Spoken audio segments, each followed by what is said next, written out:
got to spin out up top.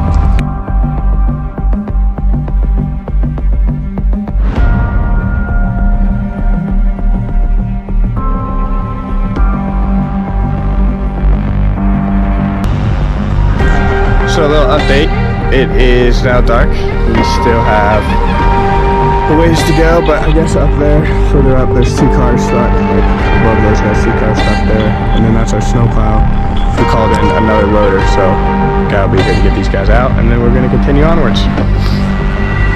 This is how deep it is though.